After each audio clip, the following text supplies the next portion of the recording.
मित्रों, आज के समय में डिप्रेशन की परेशानी एक आम बीमारी होती जा रही है। तो क्या आपकी कुंडली में भी ऐसा कोई ग्रह अथवा योग है जो आपको मानसिक रूप से कमजोर बना रहा है या फिर चिंता अथवा डिप्रेशन की ओर आपको खींच रहा है? क्योंकि ये जो समस्या है अब दिनों दिन बढ़ती जा रही है।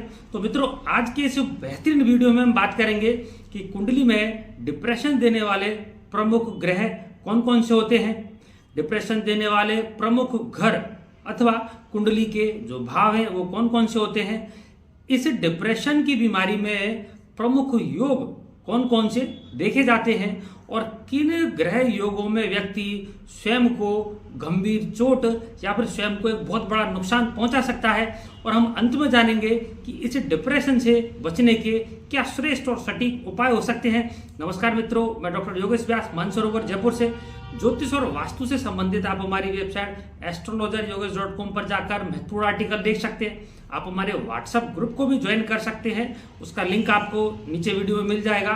और इसके साथ ही अन्य बहुत ही बेहतरीन वीडियो आपको देखने के मिल सकते हैं, आप नीचे लिंक पर जाकर के इनको देखिएगा।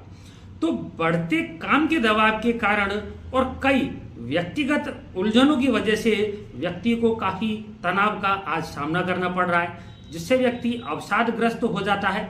कुछ लोग मानसिक परेशानियों के कारण गलत आदतों के भी शिकार हो जाते हैं, जिससे अवसाद में जाने की संभावना उस व्यक्ति की और भी ज्यादा बढ़ जाती है। अक्सर कई लोग पूछते हैं कि क्या मानसिक कमजोरी अथवा डिप्रेशन की प्रकृति का कुंडली के माध्यम से पता लगाया जा सकता है? तो हाँ मित्रों, निश्चित रूप से कुंडली के ग्रह और योगों के माध्यम से व्यक्ति की डिप्रेशन की परेशानी को हम लोग जान सकते हैं।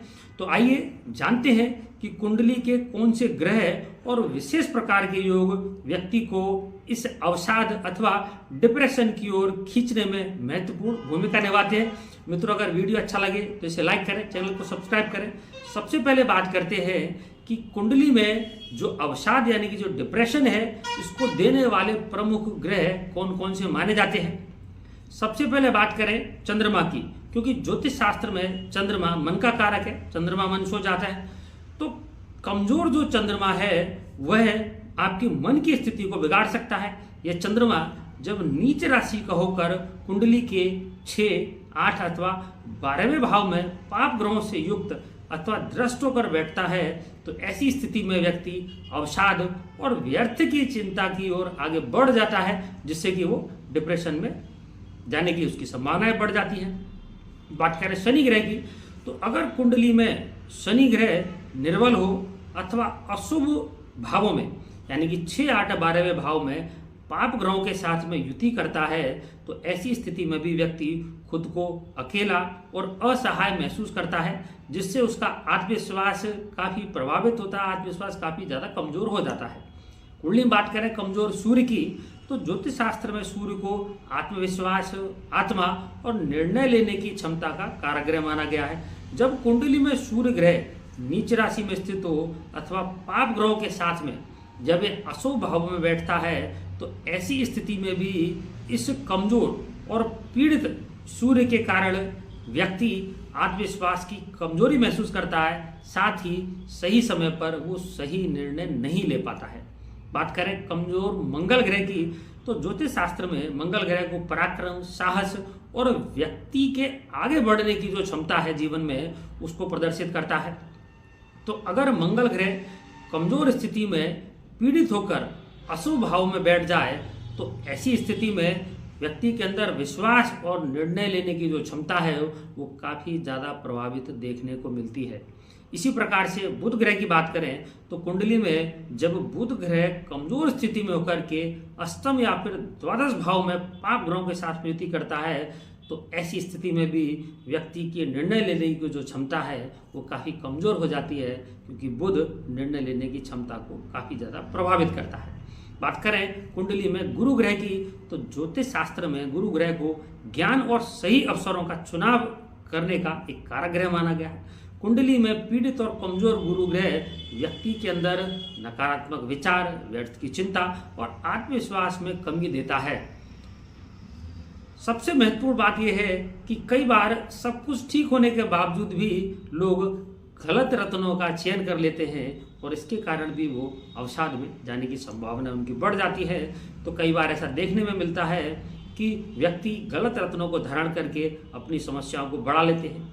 जैसे कि अक्सर सुनने में आता है कि व्यक्ति मानसिक शांति के लिए मोती को, चंद्रमा के रत्न मोती को धारण कर लेता है, लेकिन यदि चंद्रमा अष्टमेश या फिर अशुभ भावों में होकर, ये द्वादशेश भी है, अष्टमेश भी है, अशुभ भाव में बैठा है, तो ऐसी स्थिति में अगर चंद्रमा का रत्न मोती धारण किया जाता है तो वो आपको मानसिक शांति देने की बजाय डिप्रेशन की ओर आकर्षित कर सकता है। इसलिए रत्नों का चुनाव भी आपको कुंडली के सूक्ष्म विश्लेषण के माध्यम से ही करना चाहिए। अब बात करें कि डिप्रेशन और मानसिक अस्थिरता देने वाले जो भाव हैं वो कौन कौन से हैं। कुंडली के 12 भाव हैं, तो इनमें से जो मानसिक अस्थिरता है वो विशेष रूप से किन भावों से देखने को मिलती है। तो सबसे पहले बात करें लग्न और लग्नेश की। ज्योतिष शास्त्र में लग्न भाव स्वयं व्यक्ति का प्रतिनिधित्व करता है।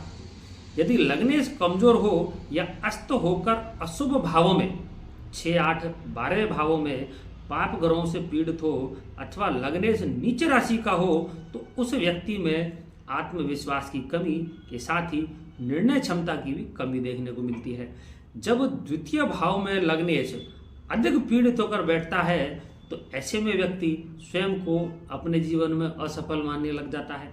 इसी प्रकार अगर लग्नेश 12वें भाव में हो और चंद्रमा भी काफ़ी कमजोर स्थिति में हो तो ऐसे में भी व्यक्ति की जो मानसिक ऊर्जा है उसका काफ़ी ह्रास देखने को मिलता है। वो अपने अंदर काफ़ी जल्दी थकान महसूस करता है।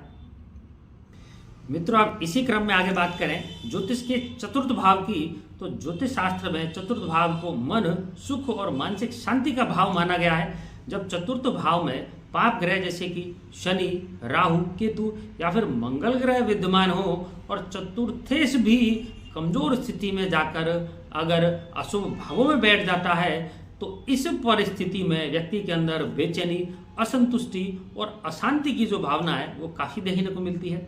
इसी प्रकार से पंचम भाव की बात करें तो ज्योतिष शास्त्र में पंचम भाव बुद्धि, विवेक, निर्णय क्षमता, प्रेम और उच्च शिक्षा आदि ऐसे कई चीज़ों को रिप्रेजेंट करता है।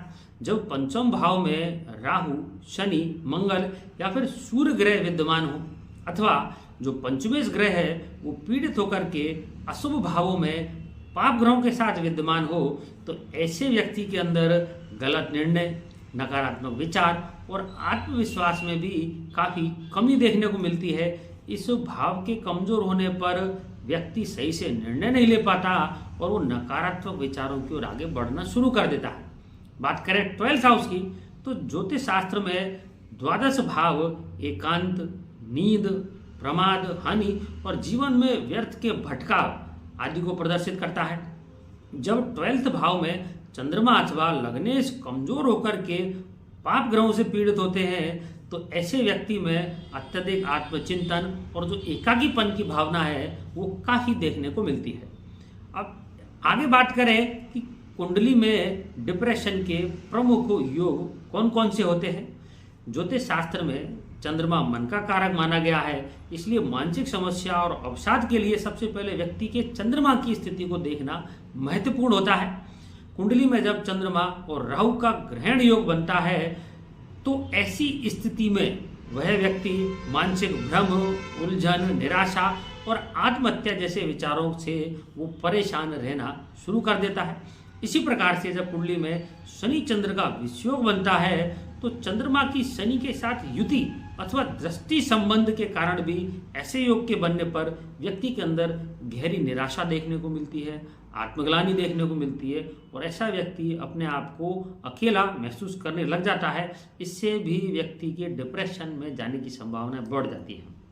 इसी प्रकार से जब चंद्र केतु के ग्रहण योग का निर्माण होता है तो कमजोर चंद्रमा जब केतु से युति करता है या दृष्टि संबंध बनाता है तो ऐसी स्थिति में भी वह व्यक्ति अकेलापन, अत्यधिक चिंतन, व्यर्थ का भय और अत्यधिक सोचने के कारण एकाकीपन, अनिद्रा और डिप्रेशन का शिकार जो है वो होने लगता है। अब बात करें कि स्वयं को गंभीर चोट अथवा नुकसान पहुंचाने वाले कौन कौन से ग्रह योग कुंडली में विद्यमान होते हैं। जातक की कुंडली में कमजोर सूर्य, चंद्रमा, मंगल और बुध ग्रह उस व्यक्ति के आत्मविश्वास और सकारात्मक सोच को काफ़ी ज़्यादा कमज़ोर कर देते हैं, उसको बहुत ज़्यादा प्रभावित करते हैं। तो कुछ प्रमुख योगों के विषय में जानते हैं। कुंडली में चंद्रमा और राहु की युति हो और उन पर किसी पाप ग्रह और अष्टमेश की भी दृष्टि आ जाए तो ऐसा व्यक्ति डिप्रेशन के कारण स्वयं को काफ़ी चोट पहुंचा सकता है।